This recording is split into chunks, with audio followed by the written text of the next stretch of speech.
Dan kalau soal lapas overcrowded itu sebelum saya jadi wakil menteri pada periode dulu, kemudian jadi wakil menteri saat ini, sampai kemudian beberapa waktu ke depan ini, memang kita tahu persis 52% penghuni lapas itu adalah kejahatan narkotika. Dan yang cukup menyedihkan itu 80% pengguna. Yang lebih menyedihkan, sebagian besar pengguna itu BB-nya atau BB, barang bukti, itu di bawah 1 gram. Tetapi karena undang-undang, ya mereka kan harus mendekam di dalam penjara minimal 4 tahun kan. Padahal barang bukti mereka itu di bawah 1 gram. Kalau kita mau lihat coverage itu berkisar antara 0,4 sampai 0,5 gram. Tapi karena undang-undang narkotika itu kan dia pakai indeterminate sentence. Jadi ada ancaman minimum, ada ancaman maksimum. Ini yang akan kita perbaharui dalam RUU narkotika. Jadi kalau terkait Bali 9, kemudian Mary Jane, lalu kemudian terpidana narkotika yang dari Perancis itu, saya kira ini nanti porsinya dari Kementerian Imigrasi Pemasyarakatan, yang ini dikoordinir langsung oleh Prof. Yusir sebagai Menteri Koordinator. Tetapi bagaimana RUU ini ke depan untuk mengurangi overcapacity, untuk mengurangi crowdednya lapas, ini ada kewenangan dari Kementerian Hukum sebagai kementerian yang memang setiap undang-undang itu pasti akan melewati Kementerian Hukum. Ini menjadi tugas kita bersama. Jadi di dalam yang pertama saya ingin mengatakan, dalam RUU narkotika dan psikotropika yang baru itu, undang-undang psikotropika itu dimasukkan ke dalam undang-undang narkotika. Jadi memang kalau kita bicara sejarah terbentuknya undang-undang psikotropika, undang-undang psikotropika kan undang-undang nomor 5 tahun 1997. Sementara undang-undang narkotika waktu itu dirubah dengan undang-undang nomor 22 tahun 1997, kemudian perubahan lagi undang-undang nomor 35 tahun 2009. Yang akan dirubah ini adalah undang-undang nomor 35 tahun 2009. Kalau saudara-saudara perhatikan, psikotropika berdasarkan undang-undang nomor 5 tahun 1997 itu dia terdiri dari 4 golongan. Di dalam undang-undang nomor 35 tahun 2009 itu golongan 1 dan golongan 2 psikotropika ditarik masuk ke dalam golongan narkotika. Praktis undang-undang psikotropika itu hanya tinggal pada golongan 3 dan golongan 4 yang itu sering digunakan untuk kepentingan kesehatan. Oleh karena itu, supaya dia efektif dan efisien sebagai satu kesatuan, undang-undang psikotropika itu ditarik masuk ke dalam undang-undang narkotika. Dan memang kita melakukan studi banding di berbagai negara. Biasanya undang-undang narkotika dan psikotropika itu menjadi satu, termasuk dalamnya adalah zat adiktif. Makanya dulu istilahnya adalah NAPSA, narkotika, psikotropika, dan zat adiktif. Ini dijadikan satu. Jadi buku 1 itu tentang narkotika, buku 2 itu adalah tentang psikotropika.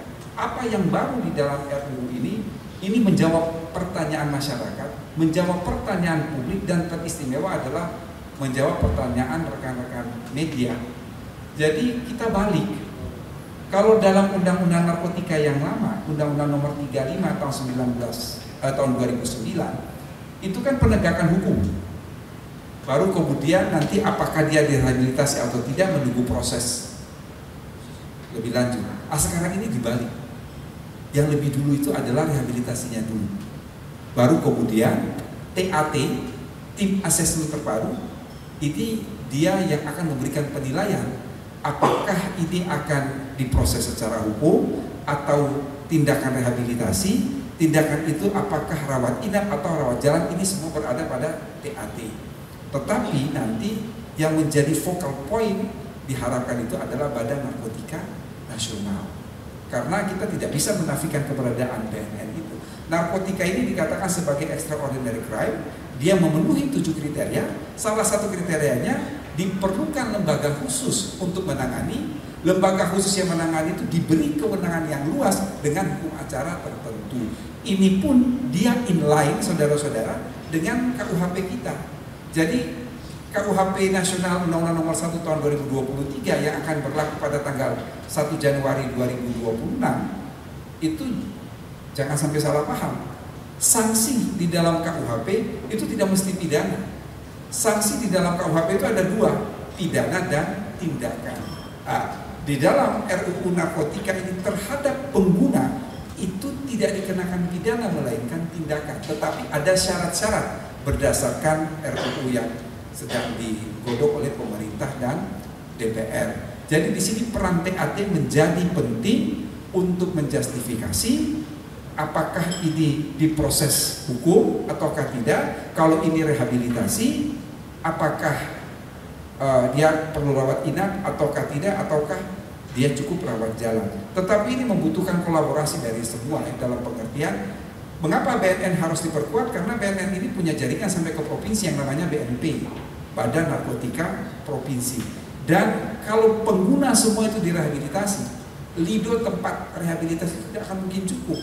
Oleh karena itu harus bekerjasama dengan pemerintah daerah, bahkan sampai ke tempat-tempat yang terkecil termasuk puskesmas, untuk kita memikirkan rehabilitasi dengan rawat jalan.